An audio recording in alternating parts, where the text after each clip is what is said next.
Sou pequeno e tão falho. Não mereço teu amor.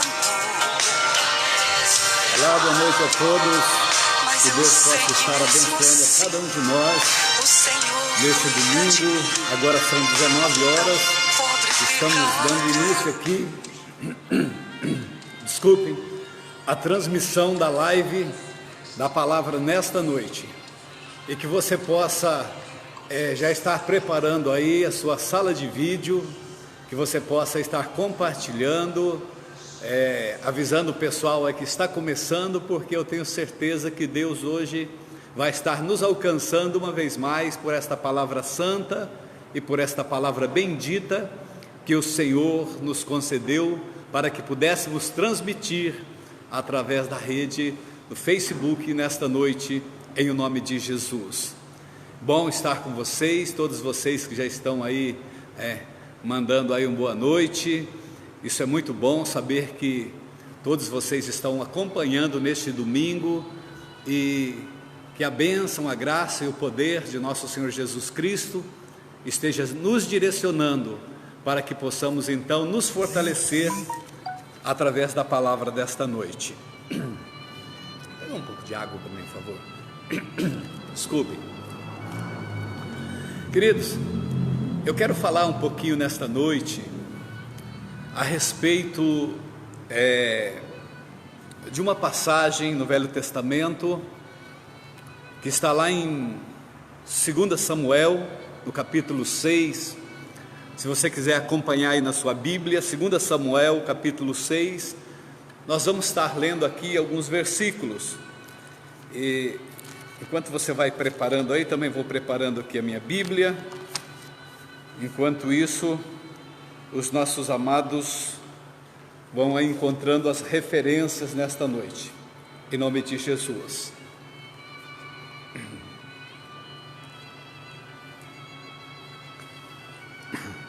Obrigado. Graças a Deus, estamos aí neste domingo, né? Domingo é o primeiro dia da semana, é o dia do Senhor, o dia que o Senhor nos concede a bênção do descanso e o dia de estarmos na casa de Deus para agradecer a Deus por todo o bem que Ele tem nos feito, né? Que Deus possa abençoar vocês. Antes de entrar propriamente aqui na leitura, nós vamos estar falando aqui a respeito da arca na casa de Obed-Edom. Mas antes da arca estar na casa de Obed-Edom, a arca estava na casa de Abinadab. Mas eu vou pegar um pouquinho antes. Na época do sacerdote Eli, né, houve uma batalha de Israel com os filisteus. Israel estava numa crise, né, religiosa e crise moral. Tanto é que eles acabaram perdendo aquela batalha, perdendo a guerra, e a arca foi capturada por aquele povo, né, que combatia contra Israel. E por bastante tempo a arca ficou distante, como se tivesse esquecida. 7 meses depois, os filisteus devolveram a arca na casa de Abinadab, e seu filho Eliezer ficou responsável para cuidar da arca. Mas a arca foi esquecida ali. Pelo menos a história mostra aqui, que por muito tempo, mais de 20 anos, historiadores dizem que a arca deve ter ficado em média uns 60 anos, mais ou menos, ali na casa de Abinadab. E exatamente aqui que começa essa história, quando Davi, ele assume definitivamente o reinado. Ele passa a reinar sobre toda Israel. Ele se lembra agora da arca do Senhor. A arca do Senhor, né, ela tinha uma representação Veja bem, queridos, que eu quero me aprofundar um pouquinho aqui, dizendo aqui que, obviamente, que a arca ela é uma prática judaica, né? É uma prática judaica e ela representava a presença de Deus. Ela não era a presença de Deus, mas ela representava a presença de Deus. E ali, no decorrer desses anos todos, ela fica na casa de Abinadab. E agora Davi, então, ele toma uma posição. Ele constrói a casa dele em Jerusalém e constrói uma tenda e se lembra da arca do Senhor e decide então ir buscar a arca da aliança, a arca de Deus. No versículo 6 de 2 Samuel, é isso mesmo? Isso, 2 Samuel, nós vamos ler aqui uma sequência a partir do capítulo 6, a partir do versículo 1, diz assim, ó: E tornou Davi a juntar todos os escolhidos de Israel em número de 30.000. E levantou-se Davi e partiu com todo o povo que tinha consigo para Baalim de Judá, para levarem dali para cima a arca de Deus, sobre o qual se invocava o nome do Senhor dos Exércitos, que se assenta entre os querubins. Veja bem que a arca ela era um objeto religioso. Dentro da arca tinha ali 3 elementos, que era as 2 tábuas que Deus escreveu para Moisés quando ele estava ali no monte, os 10 mandamentos. Também estava ali a vara de Arão, aquela que brotou da noite para o dia, e também um vaso com maná. Então esses 3 elementos estavam dentro da arca. Versículo 3: E puseram a arca de Deus em um carro novo, e a levaram da casa de Obed-edom, que está em Gibeá, e Uzá e Aiô, filho de Abinadab, guiavam o carro novo. E levando da casa de Abinadab, que está em Gibeá, com a arca de Deus, Aiô ia adiante da arca. E Davi e toda a casa de Israel festejava perante o Senhor com toda sorte de instrumentos, como também com harpas, com saltério e com tamborins e com pandeiros e com símbolos. E chegaram à eira de Nacon, estendeu a mão, Uzá, a arca de Deus, e pegou nela, porque os bois tropeçaram e a deixaram pender. Então a ira do Senhor se acendeu contra Uzá, e Deus o feriu ali por esta imprudência, e morreu ali junto da arca de Deus. E Davi se contristou, porque o Senhor abrira rotura em Uzá, e chamou aquele lugar de Pérez Uzá até o dia de hoje. E temeu Davi ao Senhor naquele dia, e disse: Como virá a mim a arca do Senhor? E não quis Davi retirar para junto de si a arca do Senhor, a cidade de Davi, mas Davi a fez levar a arca à casa de Obed-edom, o geteu. Quero dar uma paradinha aqui, para darmos aqui a sequência. Veja bem que a arca fica na casa de Abinadab algumas décadas, né? E Davi, então, quando ele se firma rei de Israel, ele constrói a sua casa, a casa do rei, e constrói uma tenda, e sente saudade, né? E vontade de trazer a arca da aliança para Jerusalém, onde ele estava. E ele levanta um grande exército de pessoas, 30.000 em média, e ele vai naquela região onde morava Abinadab, com alegria, com cânticos, com danças e louvores. E Abinadab, seus filhos, havia feito um carro novo e colocou a arca sobre aquele carro e subiam para Jerusalém. Mas em certa ocasião, a Bíblia diz aqui que a arca pendeu, balançou num tropeço dos bois, e um dos filhos de Abinadab estendeu a mão, né? Uzá estendeu a mão para segurar a arca, e quando ele toca na arca, né, ele não poderia ter tocado na arca. Quando ele toca na arca, né, a ira do Senhor então se acende contra aquele gesto. Somente os levitas poderiam estar transportando a arca nos varais, como a palavra ensina, e foi através de Moisés, né, instruído, mas eles levavam num carro. Então ali, quando acontece isso, Davi, ele se assusta, né, porque ele sai com alegria e com um grande exército para trazer para Jerusalém a arca, e acontece esse incidente no caminho, e ali então ele toma uma decisão de não trazer a arca para Jerusalém, e ele volta frustrado com aqueles milhares de pessoas, e a arca fica na metade do caminho agora, e é deixada na casa de um levita, né, chamado Obed-Edom. Vamos dar sequência aí a partir do versículo 11, que diz assim, ó: e ficou a arca do Senhor em casa de Obed-Edom, o geteu, 3 meses. A partir daquele incidente, a arca foi ficada para trás, deixada guardada ali, né?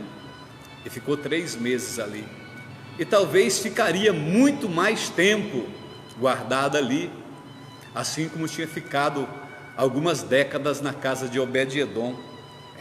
Mas Davi ficou sabendo, por informação de algumas pessoas, que a presença da arca na casa de Obed-Edom tinha feito uma revolução de bênção na vida, na família, né, e nas coisas de Obed-Edom.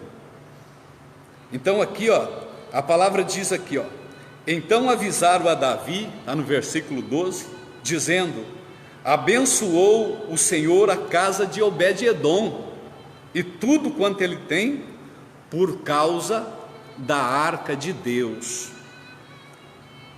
Veja bem que a arca de Deus fica na casa de Obed-Edom.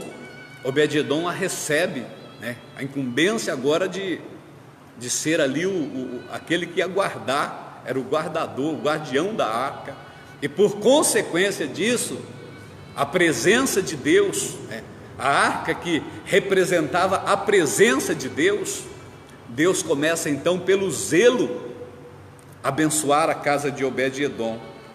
E Davi, ficando sabendo disso, ele foi, né, pôs Davi e trouxe a arca de Deus para cima da casa de Obed-Edom, a cidade de Davi, com alegria, né? Com alegria. Amém, queridos? E Davi, né, isso, e sucedeu que quando os que levavam a arca do Senhor tinham dado 6 passos, sacrificavam bois e carneiros e cevados, e Davi saltava com todas as suas forças diante do Senhor, e estava Davi, né, e assim por diante, estava Davi cingido com um éfode de linho e tal, mas nós não vamos entrar nessa sequência agora. Mas o que Deus quer nos ensinar, né, através da Arca da Aliança? Conforme eu já disse, era uma prática judaica.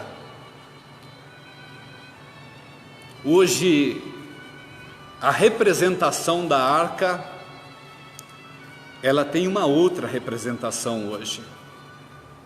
E eu quero entrar nisso, mas um pouquinho mais adiante. Eu quero falar um pouquinho da condição de Abinadab e de Obed-Edom. Obviamente que algumas pregações ou alguns pregadores, eles destacam Obed-Edom em detrimento de Abinadab. Até é colocado Abinadab como um mau crente, cuja arca ficou décadas em sua casa e nada aconteceu. Mas não é isso que a Bíblia fala. A Bíblia não relata se a casa de Abinadab foi abençoada ou se ela não foi abençoada. A Bíblia relata só a importância a partir de que Davi sente o desejo no coração de trazer a arca para Jerusalém. O ocorrido, o fato que ocorreu no caminho com a morte do filho de Abinadab, isso tem um significado à parte, um significado especial. Mas nós não podemos pegar esses 3 meses de bênção e de prosperidade da casa de Obed-edom e comparar com a casa de Abinadab, porque a Bíblia não relata nada referente à casa de Abinadab durante o tempo que a arca ficou ali, mas relata agora, nesta mudança de endereço, trazendo, ela fica ali na casa de Obed-edom.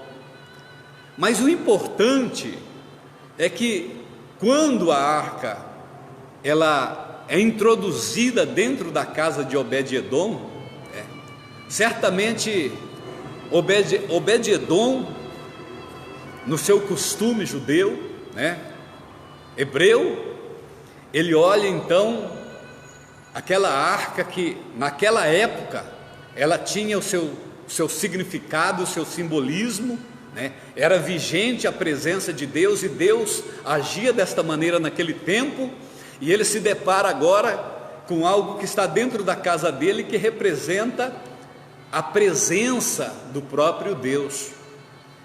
E Obed-edom, certamente junto com a sua família, ele percebe a grandeza da bênção que eles recebem. Eles recebem assim como uma coisa inesperada, porque não era para ficar ali, mas Deus quis que assim ocorresse, e por 3 meses a arca fica na casa de Obed-edom. E a partir de então começa a acontecer as bênçãos. Veja bem que Davi é avisado de que Obed-edom é abençoado, ele é próspero, as coisas começam a tomar uma nova forma, devido à presença da arca que representava o Deus de Israel dentro da casa dele. Como é maravilhoso, a gente ter o temor da presença do Deus vivo. A Bíblia nos ensina em tantos lugares que, se nós quisermos e obedecermos, nós comeremos o bem desta terra.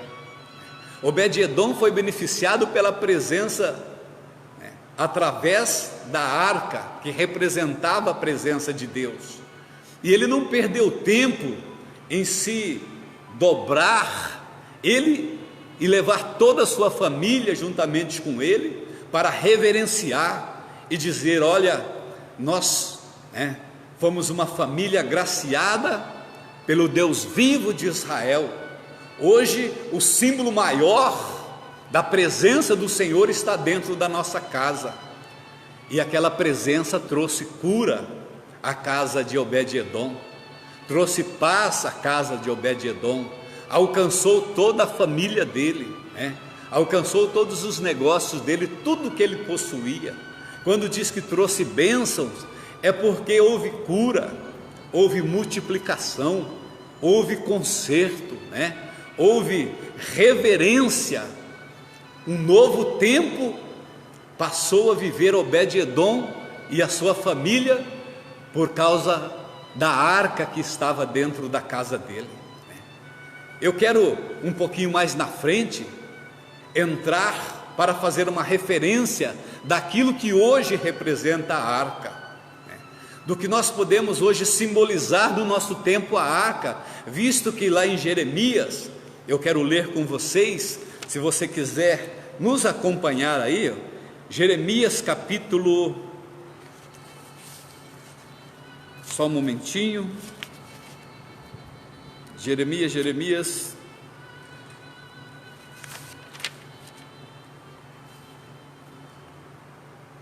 capítulo 3, isso, Jeremias capítulo 3, versículo 16, você consegue pegar aí na sua Bíblia, pastora? Isso, vamos lá, você que tem uma Bíblia aí, vamos ver, quando passa, esse tempo todo, lá em Jeremias, o profeta Jeremias já ele faz aqui uma referência à Arca da Aliança, né? Capítulo 3, versículo, eu vou pegar aqui o 15 e o 16. O 15 diz assim, ó, Deus está dizendo aqui, através de Jeremias, tem um texto anterior que diz que Jeremias e Judá são exortados a arrepender-se com a promessa de redenção.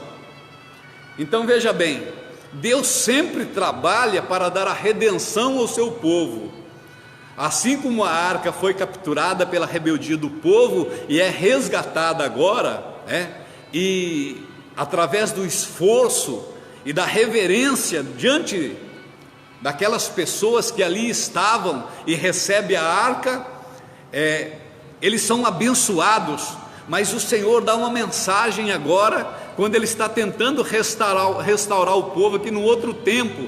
Ele diz aqui, ó, versículo 15: dar-vos-ei, Deus está dizendo, dar-vos-ei pastores segundo o meu coração, os quais vos apacentarão com aconselhamento e com inteligência.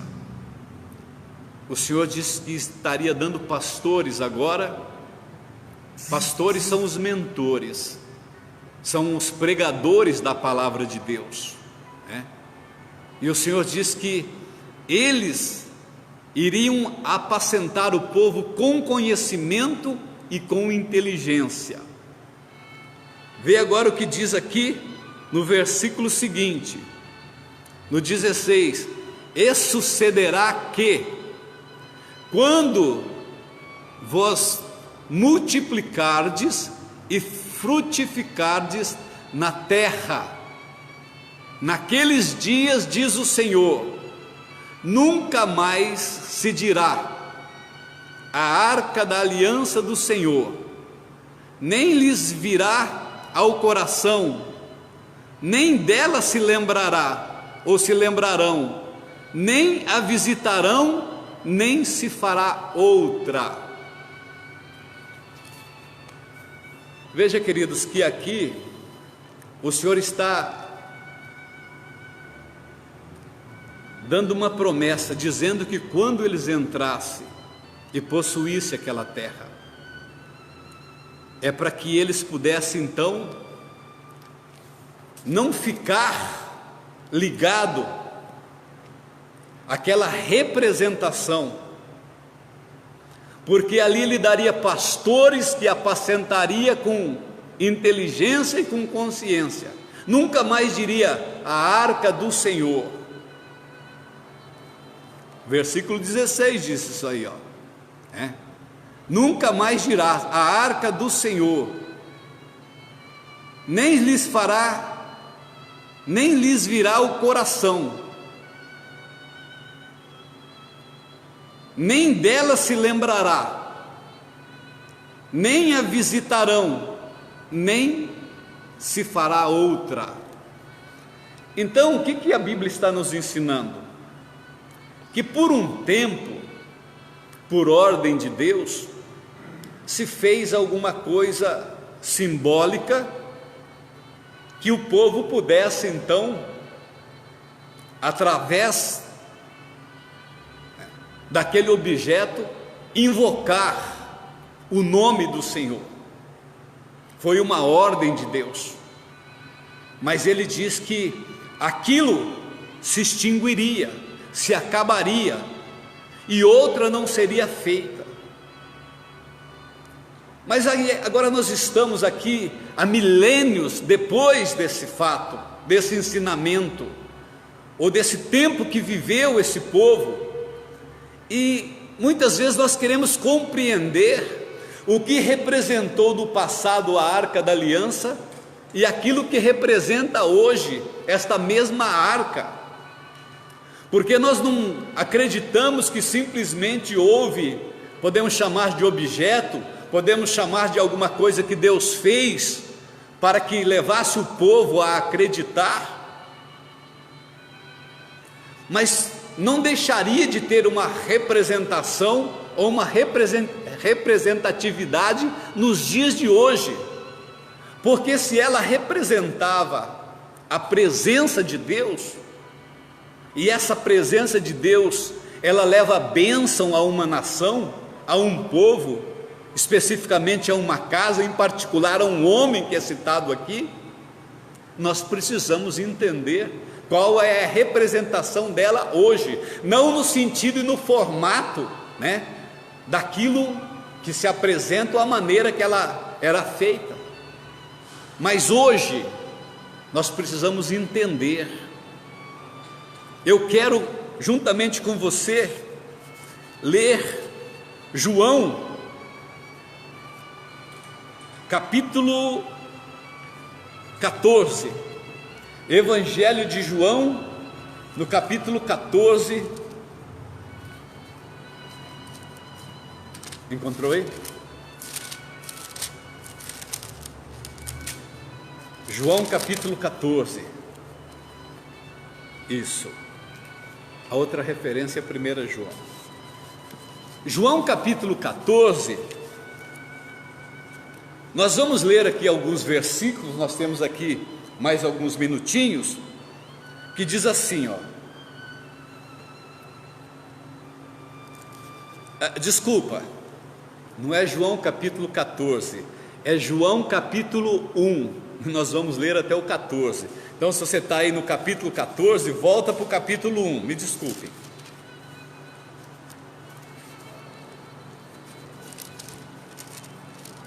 Isso.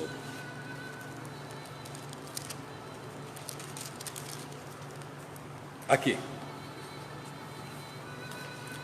A palavra diz aqui em João o seguinte, ó: no princípio era o Verbo, e o Verbo estava com Deus, e o Verbo era Deus. Ele estava no princípio com Deus, e todas as coisas foram feitas por Ele, e sem Ele nada do que foi feito se fez. Eu vou ler na sequência para entendermos melhor. Nele estava a vida, e a vida era a luz dos homens, tudo aquilo que representava a arca no passado. E a luz resplandece nas trevas, e as trevas não a compreenderam. Houve um homem enviado de Deus, cujo nome era João. Este veio para testemunhar da luz, para que todos crescem por ele. Não era a luz, mas para que testificasse da luz. Ali estava a luz verdadeira que ilumina a todos os homens que vêm ao mundo. Estava no mundo, e o mundo foi feito por ele, e o mundo não o conheceu. Veio para os que eram seus, e os seus não os receberam. Mas a todos quantos receberam, deu-lhes o poder de serem feitos filhos de Deus, os que creem no seu nome, os quais não nasceram do sangue, nem da vontade da carne, nem da vontade do homem, mas de Deus. Agora veja o que diz o verso 14, diz assim, ó: e o Verbo se fez carne, e habitou entre nós, e vimos a sua glória, como a glória do unigênito do Pai, cheio de graça e de verdade. Versículo 14 diz: e o Verbo se fez carne e habitou entre nós. Se no passado havia um simbolismo através de um objeto, e ali era invocada a presença do Deus vivo, e Deus atendia, e agora que o Verbo, o próprio Deus, se faz carne e se apresenta ao mundo, e o Verbo se fez carne e habitou entre nós.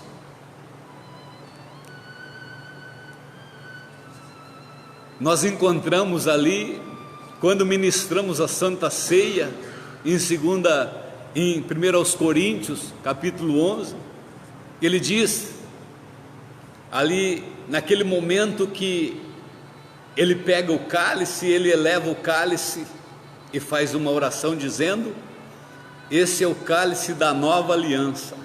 Veja bem que nós estamos lá atrás na arca da aliança de Deus, e o que representa ali os 10 mandamentos, representa ali a autoridade através do cajado de Arão, representa a provisão através do maná, e representa ali o ensino através dos 10 mandamentos.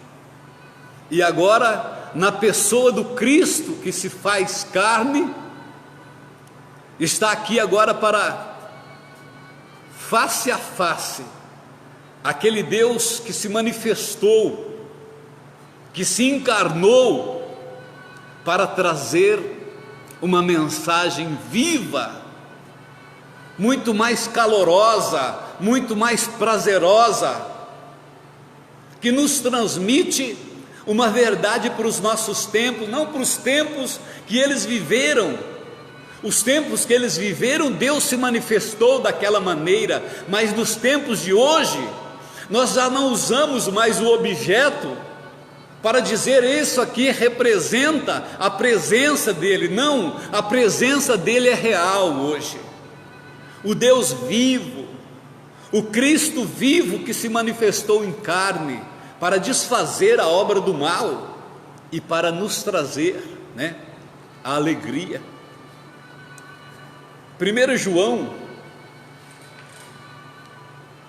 isso, pega aqui por favor, vamos ler aí, pega 1 João capítulo 3, 1 João capítulo 3, ela vai, já está aqui?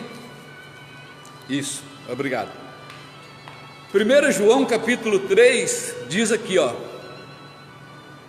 quem pratica o pecado, obviamente que nós vamos aproveitar aqui a segunda parte, mas o versículo no todo ele diz assim, quem pratica o pecado é do diabo, porque o diabo peca desde o princípio.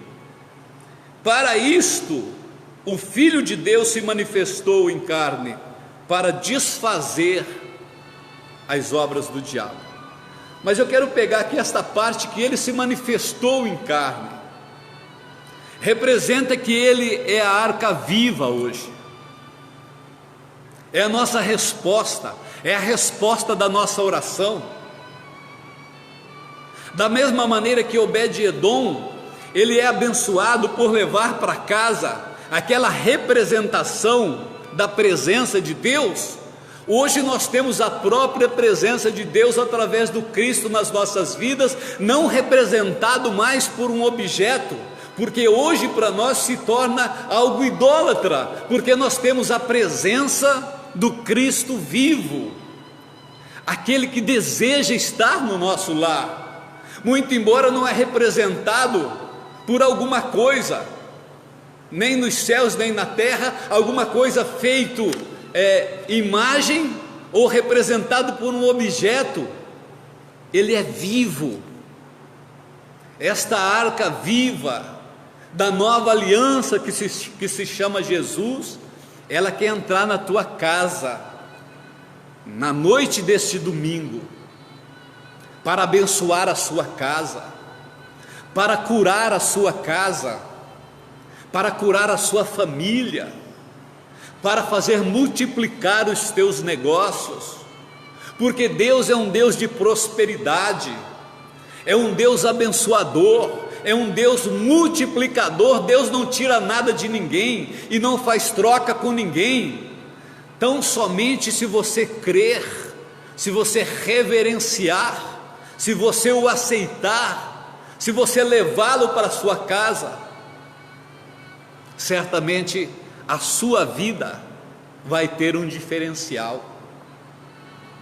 Obed-Edom passou a ter com sua família um diferencial a partir daquele momento que ele recepciona aquele objeto que representava a presença de Deus. Como eu disse, não era, representava a presença de Deus. Hoje eu não tenho um objeto que representa, hoje eu tenho o próprio Deus, que é a nova aliança, aquele que está comigo, aquele que está com você, aquele que quer que nós sejamos abençoados. Ele é um Deus abençoador, Ele é um Deus poderoso, Ele é capaz de te curar, curar as suas enfermidades, curar os seus problemas, curar a sua família, curar a sua casa, curar o seu casamento, curar as suas finanças.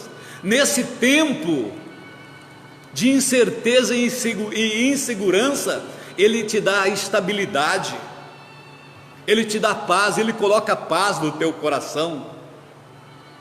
Lembra de Josafá?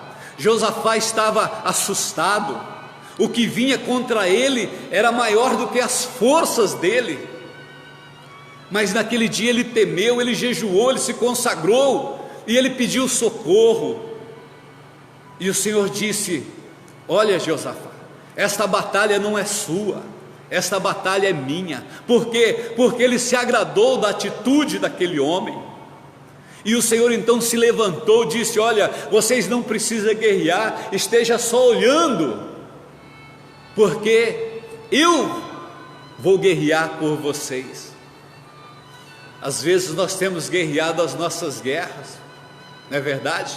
Nós temos lutado com a força do nosso próprio braço, nós temos feito, os nossos projetos, não temos realizado e concluído os nossos projetos, temos perdido as nossas batalhas, e a força do nosso braço muitas vezes não é o suficiente para vencermos, porque talvez nós vivemos num tempo de independência, num tempo de liberdade, num tempo de que nós temos a liberdade de servir ou de não servir, de estar na igreja ou não estar na igreja, de seguir a Cristo ou de não seguir a Cristo, Hoje tem seguimento para todas as coisas, tem oração para tudo aquilo que você precisa, tem simpatia para tudo, tem simpatia para o amor, tem simpatia para enriquecer, tem troca, tem oferendas, não é verdade? Então as pessoas hoje, elas ficam assim procurando alguma coisa que lhe agrada, que traz paz sobre si e que não cobre muito de si. Nós queremos cobrar de Deus, nós queremos dar toda a responsabilidade para Deus, mas não mudou o quesito. A questão é, a nova aliança hoje, a arca da aliança representa o Cristo, e eu preciso trazer esse Cristo para mim. Aquela música lá do Regis Danese, entra na minha casa, entra na minha vida. Deixa Cristo entrar na sua casa, entrar na sua vida. Aliás, Ele está pedindo nesta noite. Apocalipse 3:20, Ele diz: eis que estou à porta e bato. Quem está na porta e bate quer entrar, e é Cristo que está ali. A palavra está dizendo que Cristo está ali. Eis que estou na porta e bato. Quem ouvir a minha voz e abrir a porta, eu entrarei e cearei com ele e ele comigo. Deixa Cristo entrar na sua casa, a arca viva, a arca da aliança, a arca da salvação dos dias atuais, aquele que te compreende, aquele que está pronto a te estender a mão, mas não deixa que seja como aquela representação, que seja só 3 meses. Eu acredito que Obed-Edom foi beneficiado porque ele já tinha um coração em Deus.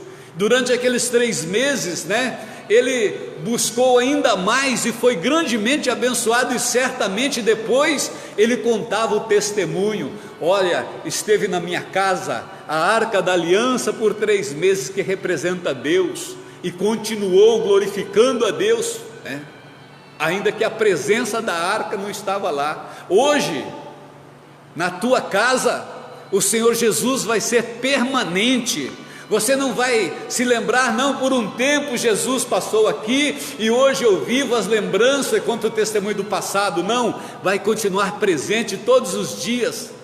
Ele disse: estarei com vocês todos os dias, até a consumação dos séculos.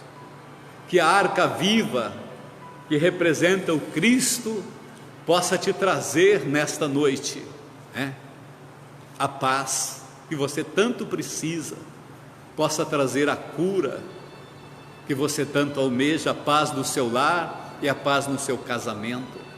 Eu quero que esta presença gloriosa, presença santa e bendita, possa entrar na tua casa nesta noite e fazer uma mudança completa. Que a paz do Senhor Jesus, a graça toda poderosa, pela qual nós fomos alcançados pelo próprio Deus, que lá atrás era representado por um objeto, agora é representado pela presença do Cristo vivo, através do Espírito Santo em nossas vidas. Eu quero deixar uma bênção para você. Quero que Deus te dê nesta noite a alegria, e que te dê paz, e que te ajude a vencer, que você tenha uma semana de bênção, uma semana de vitória, que os seus planos possam ser realizados, que nada seja frustrado, que Deus te abençoe nesse tempo de recessão, nesse tempo em que há uma dificuldade devido a esse problema que nós estamos vivendo. Deus será o seu socorro, o nosso socorro. Ele não nos abandonará. Creia tão somente no Senhor. Levante a tua mão e diga: Senhor, entra com providência na minha casa, na minha comunidade, na minha igreja, na minha cidade, na minha nação. A arca viva, a presença daquele que tudo pode, está trabalhando em favor das nossas vidas nesta noite. Que Deus possa te abençoar em o nome de Jesus. Que você possa compartilhar esta mensagem com mais alguém. Vai estar aqui no Face, depois também você pode pegá-la no YouTube, tá? Compartilhe, fala do amor de Deus, presenteie alguém com esta mensagem, enviando esta mensagem para que outros possam ser alcançados em o nome de Jesus. Deus os abençoe a todos, e até amanhã às 6 da tarde, no momento da prece, em nome de Jesus. Glória a Deus. Vamos finalizar aqui, né? Muita saudade do nosso louvor presencial. Está aqui uma das nossas levitas, Ruth, cantando, né? Deus abençoe a todos, fique em paz e até lá.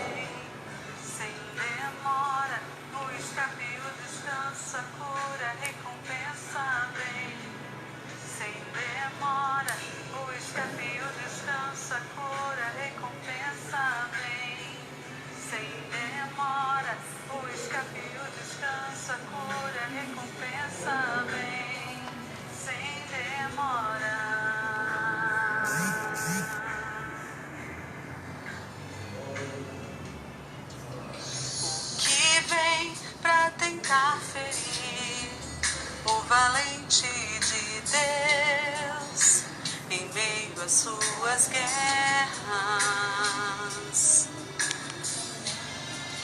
Que ataque é capaz de fazê-lo olhar para trás e querer desistir?